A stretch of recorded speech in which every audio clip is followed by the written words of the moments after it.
اللهم صل على سيدنا ومولانا محمد۔ بسم اللہ الرحمن الرحیم۔ ناظرین، ظہوری میڈیا کے ایک عظیم پلیٹ فارم سے پہلی مرتبہ ہم آپ کے لیے لائے بہار اسلام کے نام سے ایک عظیم ٹرانسمیشن، جس کا تعلق اسلامی عقائد و نظریات جو کہ قرآن و سنت کی تعلیمات پر مبنی ہیں، اور اس کے ساتھ ساتھ وہ علوم شریعہ کے مسائل، ان مسائل پر ایک نظر ڈالنے کے لیے کہ جن کا معلوم ہونا آج کے ہر ایک مسلمان کو یقیناً بہت ضروری ہے۔ میں آپ کا میزبان صاحبزادہ سید محمد احمد رضا ظہوری آپ سے مخاطب ہوں۔ ہم ظہوری میڈیا کے پلیٹ فارم سے بہار اسلام کی اس ٹرانسمیشن کو آگے لے کر چل رہے ہیں، اور آپ سے یہ امید کرتے ہیں کہ آپ ہماری اس ٹرانسمیشن میں ہمارا مکمل ساتھ دیں گے، اور ہمارا ساتھ دیتے ہوئے ہماری ان ویڈیوز کو لائک، شیئر اور سبسکرائب ہمارے چینل کو لازمی کریں گے۔ آج کا ہمارا جو موضوع ہے جس پر ہم نے بات کرنی ہے، وہ یقیناً ایک ایسا موضوع ہے کہ جس کی طرف سے اگر دھیان بندہ ہٹانا بھی چاہے تو نہیں ہٹا سکتا، اور یہ ایک ایسا موضوع ہے جس کے لیے مسلمانان کے ذہن کے اندر بہت سی جذبات، ایموشنز، فیلنگز ہوتی ہیں، احساسات ہوتے ہیں، اور ان احساسات اور ان ایموشنز کی بنا پر وہ آگے بڑھتا چلا جاتا ہے، اپنے کریم مالک سے ملتا چلا جاتا ہے۔ وہ موضوع کیا ہے؟ یقیناً وہ موضوع وہ ہے جس کے بارے میں قرآن کریم کے اندر اللہ پاک نے ارشاد فرمایا، یا ایھا الذین آمنوا کتب علیکم الصیام کما کتب علی الذین من قبلکم لعلکم تتقون۔ آج ہم جس موضوع پر بات کرنے جا رہے ہیں وہ ماہ رمضان کی فضیلت، ماہ رمضان کی اہمیت ہے، اور اس ماہ رمضان کے متعلق ہم ماہ رمضان کو الحمدللہ ویلکم کریں گے، اس کا بھرپور طریقے سے استقبال کرتے ہوئے اپنے آپ کو کے لیے اس ماہ مبارک کو وہ ایک عظیم مہینہ بنائیں گے جس کے اندر انسان محنت کرتا چلا جائے تو اپنی منزل مراد تک پہنچتا ہے، منزل مقصود تک پہنچتا ہے۔ ناظرین کرام، ہمارے ساتھ آج ہمارے بہت ہی معزز مہمان جناب صاحبزادہ سید محمد علی رضا شاہ صاحب موجود ہیں، جو کہ ہمارے ناظرین کو، آپ کو، آپ کے عظیم اس مہینے ماہ رمضان کے متعلق گائیڈ کریں گے کہ یہ ماہ ہم نے کس طرح سے گزارنا ہے، ہم نے اپنے آپ کو اس مہینے کے ساتھ کیسے لے کر چلنا ہے، اور اس مہینے کے وہ مسائل جن کا پتہ ہونا ہر مسلمان کو بہت ضروری ہے، اور جس کی تعلیمات جو ہے وہ ہر مسلمان کے لیے بہت ضروری ہے، ان کو جاننے کے لیے میں اپنے آج کے مہمان جناب صاحبزادہ سید محمد علی رضا شاہ صاحب سے گزارش کروں گا کہ وہ ہمارے اس پروگرام میں ہمارے ناظرین کو بتائیں کہ ماہ رمضان کی قرآن و سنت کی اہمیت میں، قرآن و حدیث کی روشنی کے اندر ماہ رمضان کی کیا اہمیت ہے۔ شیطان الرجیم، بسم اللہ الرحمن الرحیم۔ جی رضا بھائی، آپ نے بہت اچھا سوال کیا رمضان المبارک کے بارے میں کہ اس کی قرآن مجید اور حدیث مبارکہ سے کیا اہمیت ہے۔ اللہ پاک نے قرآن مجید فرقان حمید میں ارشاد فرمایا، سورۃ بقرہ کے اندر پارہ نمبر 2 فرمایا، شہر رمضان الذی انزل فیہ القرآن، فرمایا ماہ رمضان المبارک جس میں اتارا گیا یہ قرآن، ماہ رمضان المبارک میں قرآن اتارا گیا۔ پھر آگے فرمایا ھدی للناس، اس میں ہدایت ہے لوگوں کے لیے، راہ حق دکھاتا ہے۔ قرآن مجید فرقان حمید ایک ضابطہ حیات کتاب ہے۔ اللہ پاک نے یہ بابرکت کتاب نبی کریم صلی اللہ علیہ وآلہ وسلم کی امت پر کو بھیجی، آقا کریم صلی اللہ علیہ وسلم پر نازل فرمائی۔ قرآن مجید فرقان حمید کے علاوہ نبی کریم صلی اللہ علیہ وآلہ وسلم نے رمضان المبارک کے بارے میں بہت سارے آپ کے کریم صلی اللہ علیہ وسلم کے حدیث مبارکہ ہیں۔ آپ نے فرمایا کہ جب رمضان المبارک کا مہینہ آتا ہے تو اللہ پاک دوزخ کے تمام دروازے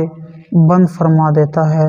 اور فتحت ابواب الجنہ اور جنت کے تمام دروازے کھول دیے جاتے ہیں۔ پورا سال 11 ماہ جنت کو سجایا سنوارا جاتا ہے، اور جب رمضان المبارک کا مہینہ آتا ہے تو اللہ کریم جنت کے دروازے کھول دیتا ہے۔ ماشاءاللہ قبلہ شاہ صاحب، آپ نے بہت ہی خوبصورت باتیں بتائی کہ ماہ رمضان کی اہمیت کیا ہے۔ یقیناً ماہ رمضان کی اہمیت کو ہم نظر انداز نہیں کر سکتے، چاہے وہ قرآن کریم کی روشنی میں ہو، چاہے وہ احادیث کی روشنی میں ہو۔ اگر ویسے بھی ماہ رمضان کی طرف دیکھا جائے تو ماہ رمضان وہ عظیم مہینہ ہے جو اپنے آپ میں ہی ایک بہت ہی اعلیٰ، بہت ہی عرفہ اہمیت کا حامل ہے۔ یہ بتائیے کہ آقا کریم صلی اللہ علیہ وآلہ وسلم اس ماہ مبارک کی آمد سے پہلے اس کے استقبال کے لیے، جو آج کا ہمارا مین ٹاپک ہے استقبال رمضان پہ، کہ آقا کریم صلی اللہ علیہ وآلہ وسلم آپ کس طرح سے ماہ رمضان کا استقبال فرماتے اور لوگوں کو، اپنے صحابہ کو کیسے تلقین کیا کرتے تھے کہ ماہ رمضان کا استقبال تم نے کیسے کرنا ہے، کیسے ماہ رمضان کو ویلکم کرنا ہے، کیسے ماہ رمضان کو خوش آمدید کہنا ہے، کیسے ماہ رمضان کو اہلم و سہلم مرحبا کہنا ہے۔ بھائی یہ بھی آپ نے بہت اچھا سوال کیا۔ کریم آقا صلی اللہ علیہ وآلہ وسلم حضرت سیدہ عائشہ صدیقہ رضی اللہ تعالیٰ عنہ سے روایت ہے، آپ فرماتی ہیں کہ جب رجب المرجب کا مہینہ آتا تو کریم آقا صلی اللہ علیہ وآلہ وسلم یہ دعا کیا کرتے تھے، فرمایا کرتے تھے کہ یہ دعا کیا کرو کہ اے اللہ تو ہمیں شعبان، رجب کے بعد شعبان کا مہینہ عطا فرما، اور شعبان کے بعد رمضان الکریم کا مہینہ ہمیں عطا فرما، اس میں ہمیں روزے رکھنے کی توفیق عطا فرما، ہمیں اس دیکھنے کی توفیق عطا فرما۔ نبی کریم صلی اللہ علیہ وآلہ وسلم رمضان المبارک کے علاوہ شعبان المعظم کے روزے کے ایام میں سب سے زیادہ روزے رکھا کرتے تھے۔ علاوہ ازیں نبی کریم صلی اللہ علیہ وآلہ وسلم نے ارشاد فرمایا کہ اے صحابہ، جب شعبان کا مہینہ آ جائے تو شعبان کے دن گن گن کر گزارا کرو۔ فرمایا جب کسی چیز کی چاہت ہوتی ہے، کسی کے آنے کی چاہت ہوتی ہے کہ وہ کب آئے گا، کیسے آئے گا، اگر ہمارا اب مثلاً باہر سے کسی بزرگ نے، ہمارے والدین نے آنا ہو تو کہتے ہیں کہ ہم نے فلاں بج کر فلاں منٹ پر ہماری فلاں دن ہماری فلائٹ آ جائے گی، یہاں پر ایئرپورٹ پہ ہم اتر جائیں گے۔ اب ہمیں معلوم ہے کہ اس دن اس وقت انہوں نے یہاں پہنچ ہی جانا ہے، مقررہ وقت پر پہنچ جانا ہے، لیکن ہم پھر بھی گن گن کر وہ ایام، وہ دن گزارتے ہیں، اور ایک ایک گھڑی کو، ایک ایک لمحہ ہم وہ گن گن کر گزارتے ہیں کہ کیا کس وقت وہ آئیں گے، کس وقت آئیں گے، کیونکہ اس کی چاہت ہمارے دل میں ہوتی ہے، ان کی چاہت، ان کی محبت ہمارے دل میں ہوتی ہے، اور اس وجہ سے ہم وہ گھڑیاں، وہ دن گن گن کر گزارتے ہیں۔ تو کریم صلی اللہ علیہ وآلہ وسلم نے ارشاد فرمایا کہ صحابہ جب شعبان آ جائے تو اس کے ایام دن گن کر گزارا کرو، کیونکہ آگے رمضان آتا ہے، رمضان اللہ کا مہینہ ہے، اس کی بہت اہمیت ہے۔ ماشاءاللہ شاہ صاحب، آپ بہت ہی خوبصورت انداز کے اندر ہمارے ناظرین کو ماہ رمضان کی اہمیت و فضیلت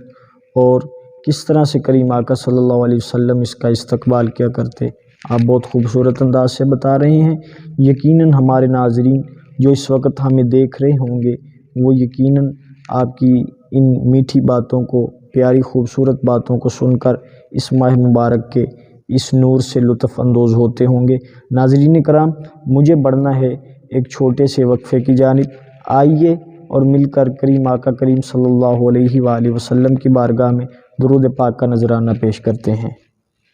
اللهم صل على سيدنا ومولانا محمد اللهم صل على سيدنا ومولانا محمد۔ جی ناظرین، باتیں ہو رہی تھی ماہ رمضان کے نور کے متعلق، ماہ رمضان کے متعلق۔ شاہ صاحب یہ بتائیے کہ ہمارے ناظرین کو یہ بتائیے کہ ماہ رمضان جو مہینہ ہے اس سے کیا حاصل ہوتا ہے؟ کون سی وہ ایسی برکات ہیں اور وہ کون سے ایسے رحمتیں ہیں، کون سی ایسی رحمتیں ہیں،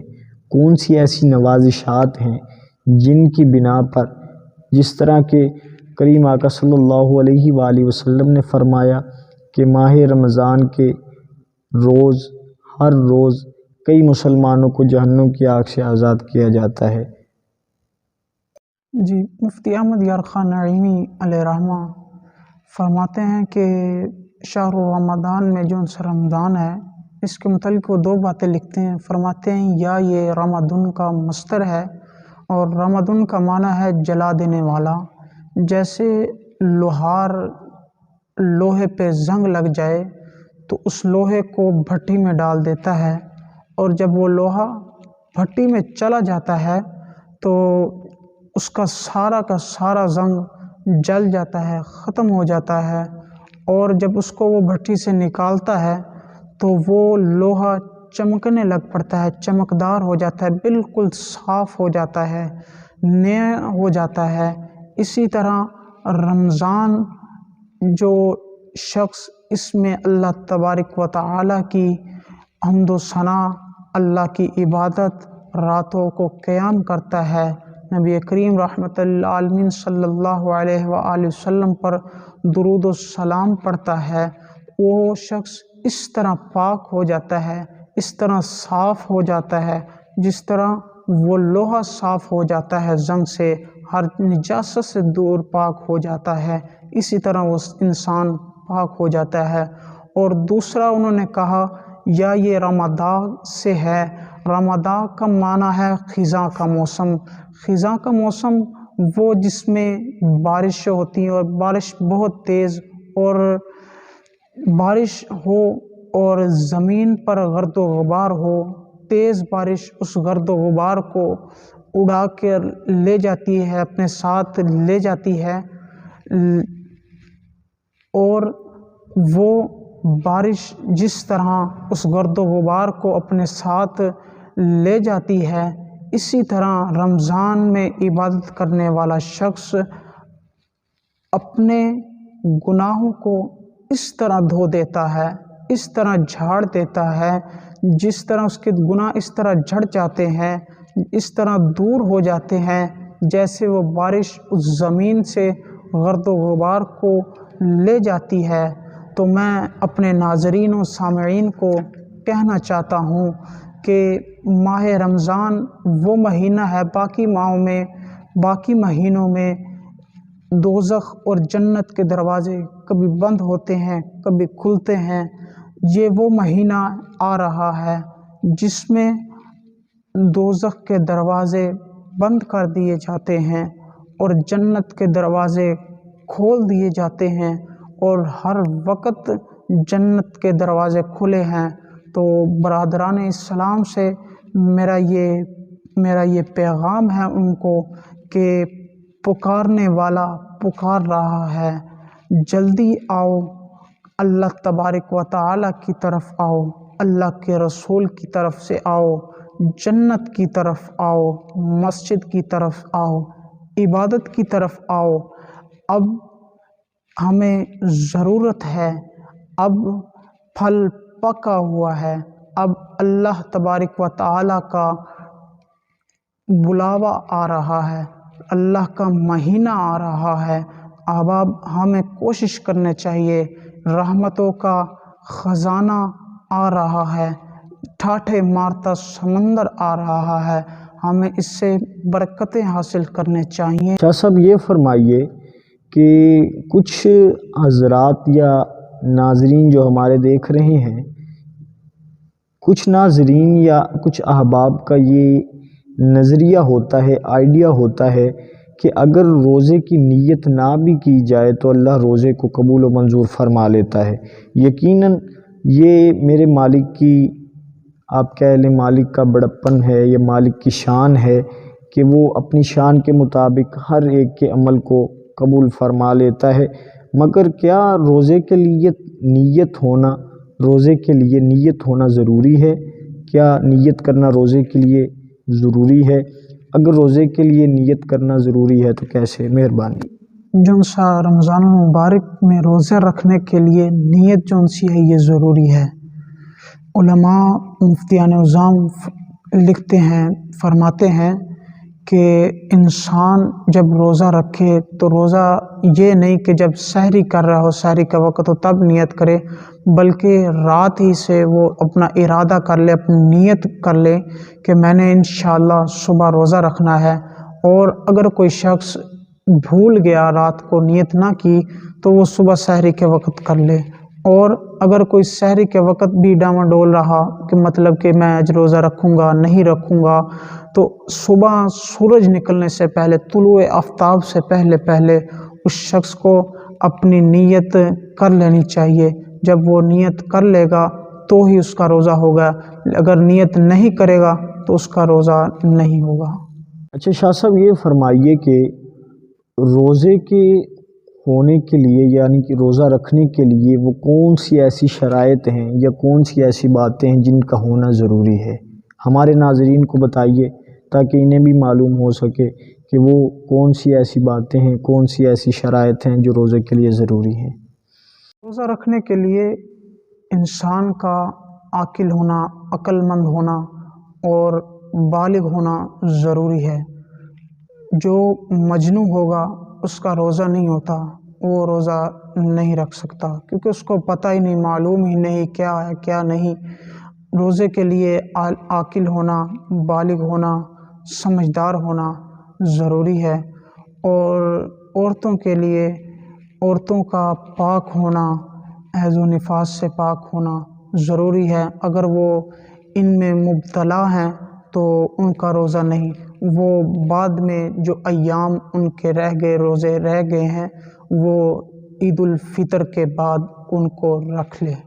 شاہ صاحب یہ بتائیے کہ کیا جیسے کہ ابھی آپ فرما رہے تھے کہ روزہ رکھنے کے لیے عاقل اور بالغ ہونا ضروری ہے، تو یہ بتائیے کیا نابالغ بچہ جو عقل مند ہو، عاقل ہو، جس کو یہ سمجھ بوجھ ہو کہ وہ آیا کہ روزہ کے کیا معنی ہیں یا روزہ جو ہے وہ کیسے رکھا جائے اور روزہ جو ہے وہ اس کی تکمیل کیسے کی جائے، کیا وہ بچہ روزہ رکھ سکتا ہے یا نہیں؟ جی، جو بچہ بالغ نہیں ہے لیکن سمجھ بوجھ رکھتا ہے کہ روزے کے کیا مقصد ہے، روزہ رکھنے کے لیے کن شرائط کا ضروری ہے، یعنی کہ کن باتوں سے روکنا اپنے آپ کو ضروری ہے، تو وہ روزہ رکھ سکتا ہے۔ اور کم از کم اس کی عمر اتنی ہونی چاہیے کہ جیسے کہ نماز کے لیے 7 سال کا، 10 سال کا، 10 سال سے کم از کم اس کی عمر زیادہ ہو۔ شاہ صاحب